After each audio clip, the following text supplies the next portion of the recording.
नमस्ते दोस्तों, आज हम बनाएंगे दो नए एनिमेशन। पहला है रोटेट एनिमेशन, जहां आइकॉन्स और शेप्स को स्मूथ तरीके से घुमाएंगे। दूसरा है फ्लो एनिमेशन, जिसमें सर्कल्स, लाइंस और आइकन्स के साथ डायनामिक मूवमेंट करेंगे। तो चलिए शुरू करते हैं। सबसे पहले रोटेट एनिमेशन बनाने के लिए अलाइट मोशन ऐप खोलकर अपने प्रोजेक्ट में आ जाएं। फिर प्लस आइकन पर क्लिक करके शेप में जाएं और स्क्वायर को सिलेक्ट कर लें। अब स्क्वायर का कलर चेंज कर लें और साथ में साइज भी इंक्रीज कर लो ताकि स्क्रीन पर साफ दिखे। इसके बाद स्क्वायर की टाइमिंग बढ़ा लें ताकि एनिमेशन स्मूथ रहे। अब प्लस आइकन टैप करते मीडिया में जाकर अपना लोगो सिलेक्ट करें। लोगो का साइज छोटा करें और उसे स्क्वायर के ऊपर अच्छे से सेट कर दें। अब स्क्वायर को डुप्लीकेट करें, लोगो और स्क्वायर दोनों को सिलेक्ट करें। ऊपर वाला पहला स्क्वायर चुने रखें और दोनों को ग्रुप कर लें। फिर प्लस आइकन मीडिया में जाइए और दूसरा आइकन सिलेक्ट करें, उसे भी स्क्वायर के अंदर अच्छे से सेट करें। स्क्वायर को डुप्लीकेट करके आइकन और स्क्वायर को ग्रुप कर लें। जितने आइकॉन चाहिए उतनी बार यही प्रोसेस करते सभी आइकॉन सेट कर लेंगे। मैं फटाफट कर लेता हूँ। फिर इस वाले आइकन पर टैप करते ग्रिड को ऑन कर ले। सभी आइकॉन को चारों कोनों में अच्छे से सेट कर ले। इसके बाद प्लस आइकन ऑन ऑब्जेक्ट में जाकर नल सिलेक्ट करें। फिर नल लेयर को सिलेक्ट करते टॉप पे फर्स्ट आइकन पर टैप करते नल पर टैप करते सभी लेयर को नल से जोड़ दें।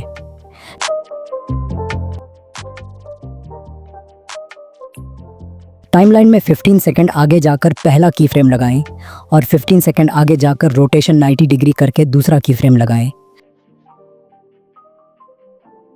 फिर 15 सेकंड बाद आगे जाकर की फ्रेम लगा दो। वही सेम प्रोसेस करते 360 पे डिग्री आखिरी की फ्रेम लगा लो।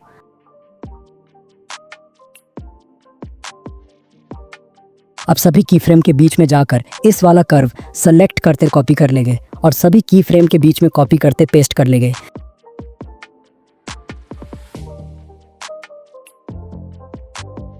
अगर आइकॉन साथ में घूम रहा है उसको सही करने के लिए प्लस वाले आइकन पर आकर ऐड इफेक्ट जाकर अदर वाले ऑप्शन में से पेरेंटिंग हेल्पर सेलेक्ट कर लेना।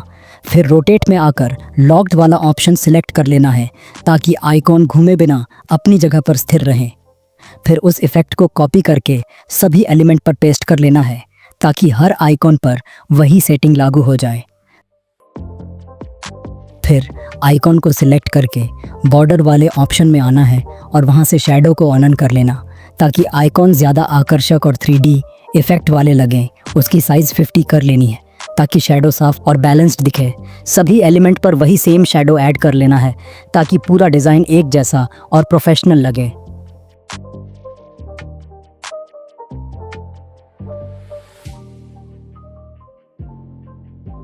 फिर नल की लेयर को सिलेक्ट करके मूव ट्रांसफॉर्म में जाना है और वहां से उसका साइज बढ़ा लेना है ताकि पूरा डिज़ाइन झूम इन होकर बड़ा दिखे। अगर दोनों साइड आइकॉन दिख रहे हैं तो उसे सही करने के लिए साइज को और बढ़ा लेना है ताकि फ्रेम में सिर्फ ज़रूरी हिस्सा ही दिखाई दे और डिज़ाइन क्लीन लगे। अब फाइनल एनिमेशन देख सकते हो।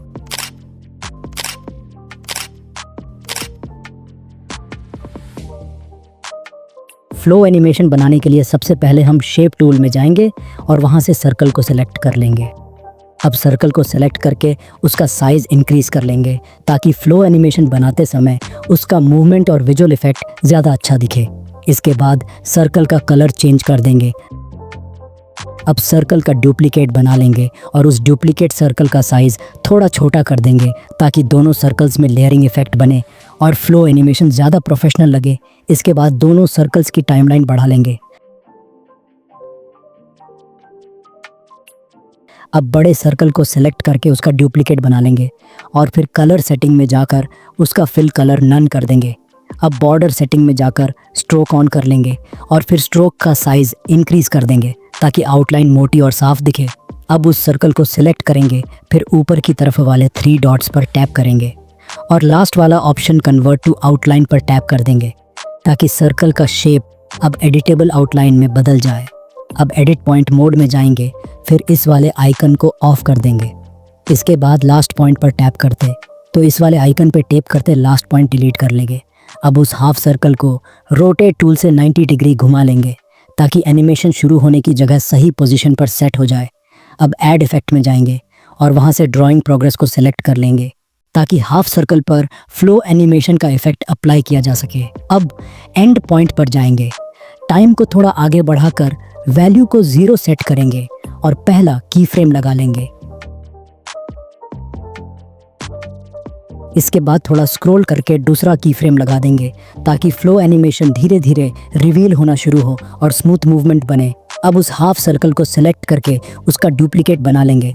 फिर डुप्लीकेट को सिलेक्ट करेंगे, ऊपर की तरफ वाले 3 डॉट्स पर जाकर फ्लिप टू वर्टिकल कर देंगे ताकि नया सर्कल उल्टा दिखे और फ्लो एनिमेशन में सिमेट्री बन जाए। अब दोनों सर्कल्स को सिलेक्ट करेंगे, ऊपर की तरफ वाले टॉप फर्स्ट वाला ऑप्शन पर टैप करेंगे और फिर उन्हें ग्रुप कर देंगे। अब दोनों हाफ सर्कल लेयर्स को टाइमलाइन में थोड़ा आगे स्क्रॉल करेंगे और सही पोजीशन पर सेट कर देंगे ताकि एनिमेशन में दोनों सर्कल्स सही टाइमिंग पर स्टार्ट हों। अब सभी लेयर्स को सिलेक्ट करेंगे और फिर उन्हें ग्रुप कर देंगे। अब उस ग्रुप को सिलेक्ट करेंगे और जितने आइकन्स रखना है उतनी बार डुप्लीकेट कर लेंगे। अब प्लस आइकन पर टैप करेंगे, फिर मीडिया में जाएंगे और वहां से जिस आइकन को रखना चाहते हैं उसे सिलेक्ट कर लेंगे। अब उस आइकन को सर्कल के अंदर अच्छे से सेट कर देंगे ताकि आइकन सही पोजीशन में रहे और एनिमेशन में परफेक्टली अलाइन दिखे। अब दूसरे आइकन को सिलेक्ट करेंगे और उसे भी सर्कल के अंदर अच्छे से सेट कर देंगे। इसी तरह बाकी आइकन्स को भी स्टेप बाय स्टेप सेट करते जाएं। अब सभी आइकॉन की लेयर्स को सिलेक्ट करेंगे और फिर उनकी टाइमिंग को इंक्रीज कर देंगे। अब एक एक करके सर्कल और उसके आइकॉन को सिलेक्ट करते ग्रुप कर देंगे। फिर प्लस आइकन पर जाकर ऑब्जेक्ट वाले ऑप्शन को टैप करते और फिर वहां से नल को सिलेक्ट कर लेंगे ताकि इस ग्रुप को नल से कंट्रोल करके आसानी से एनिमेट किया जा सके। अब जो 5 नंबर्स वाली लेयर्स हैं उन्हें सिलेक्ट करेंगे, फिर उन्हें नल के साथ कनेक्ट कर देंगे। अब नल को सिलेक्ट करेंगे, फिर मूव एंड ट्रांसफॉर्म में जाकर उसे थोड़ा आगे स्क्रॉल कर देंगे ताकि दूसरा ऑब्जेक्ट बनाने में आसानी हो। अब शेप टूल में जाकर रेक्टेंगल को सिलेक्ट करते, फिर एडिट शेप में जाकर उसके साइज़ को x 900 और y को 7 पर सेट कर लेंगे और रेडियस को 1 कर देंगे। इसके बाद कलर में जाकर उस रेक्टेंगल का कलर चेंज कर देंगे। अब ऐड इफेक्ट में जाएंगे और वहाँ से स्ट्राइप्स को सिलेक्ट कर लेंगे, फिर इफेक्ट आकर काउंट की वैल्यू को 30 कर देंगे और एंगल को 90 डिग्री सेट करेंगे।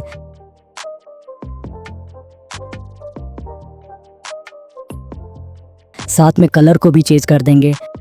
अब फेज में जाएंगे और स्टार्ट पर की फ्रेम लगा देंगे, फिर टाइमलाइन में लास्ट तक स्क्रॉल करेंगे और वहां दूसरा 0 करते की फ्रेम लगा देंगे। अब ऐड इफेक्ट में जाएंगे और वहां वाइप को सर्च करके सिलेक्ट कर लेंगे।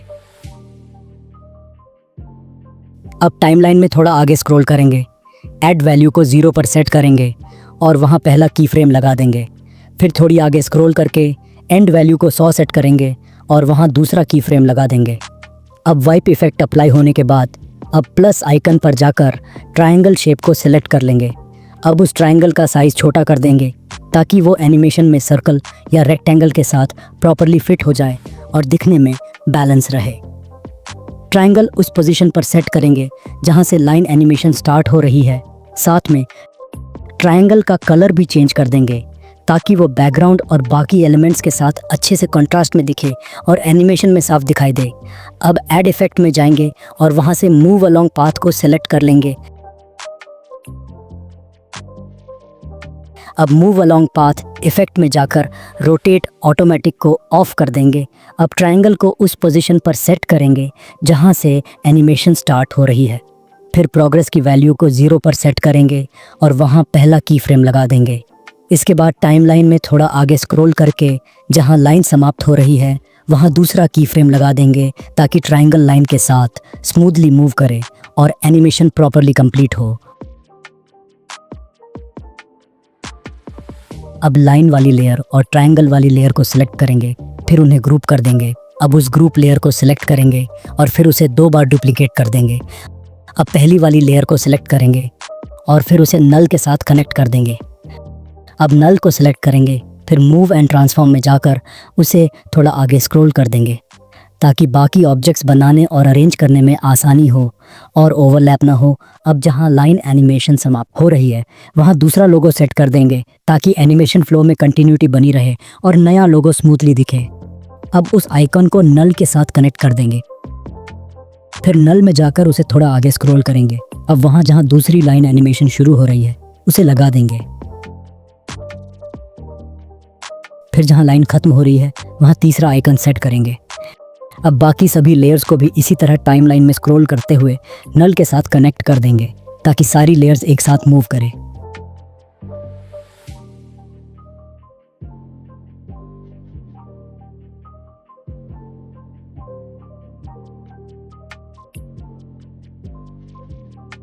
अब जब सभी लेयर्स नल के साथ कनेक्ट हो जाएं, बाद में नल को सिलेक्ट करते, फिर मूव एंड ट्रांसफॉर्म में जाकर टाइमलाइन में थोड़ा स्क्रॉल करते हुए उसे स्टार्ट पोजीशन पर ले आएं। अब सेंटर के लिए एक सर्कल शेप लेंगे और उसे टाइमलाइन पर सेंटर पोजीशन में सेट कर देंगे।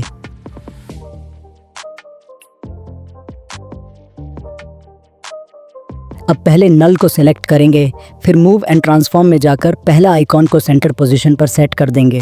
अब जहां दोनों हाफ सर्कल एनिमेशन स्टार्ट हो रही है, वहां जाकर आइकॉन को सिलेक्ट करेंगे, फिर मूव एंड ट्रांसफॉर्म में जाकर साइज सेट करेंगे और पहला की फ्रेम लगा देंगे। फिर अब टाइमलाइन में थोड़ा पीछे जाकर दूसरा की फ्रेम लगा देंगे और आइकन का साइज छोटा कर देंगे।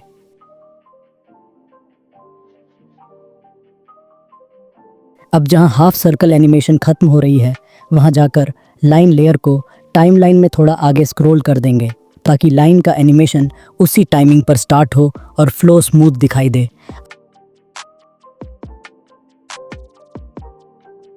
अब नल वाली लेयर को सेलेक्ट करेंगे, फिर मूव एंड ट्रांसफॉर्म में जाकर टाइमलाइन पर स्टार्ट पोजीशन पर पहला की फ्रेम लगा देंगे। इसके बाद जहां तक लाइन स्क्रीन पर दिखाई दे रही है, वहां जाकर दूसरा की फ्रेम लगा देंगे ताकि नल और उससे जुड़े सभी एलिमेंट्स स्मूथली एनिमेट होकर लाइन के साथ फ्लो करें। अब नल की लेयर को टाइमलाइन में थोड़ा आगे स्क्रॉल करेंगे, फिर वहां थर्ड की फ्रेम लगा देंगे और उसके बाद उसे फिर से थोड़ा आगे स्क्रॉल करेंगे। अब दूसरे आइकॉन को सेंटर में अच्छे से सेट कर देंगे। अब जहां लाइन एनिमेशन खत्म हो रही है, वहां आइकॉन की लेयर को टाइमलाइन में थोड़ा आगे स्क्रॉल करके लेकर आएं।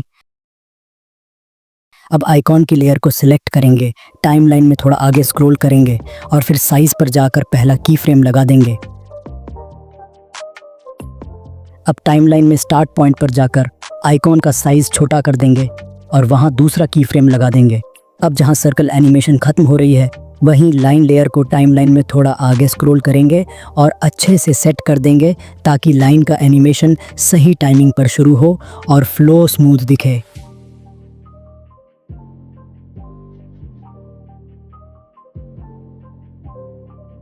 अब बाकी ऑब्जेक्ट्स को भी उसी तरह स्टेप बाय स्टेप सेट कर देंगे।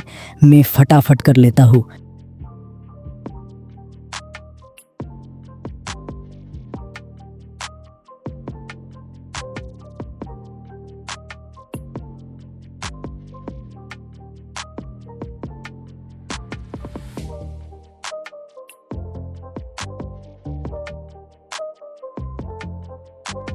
अब फाइनल लुक देख सकते हो।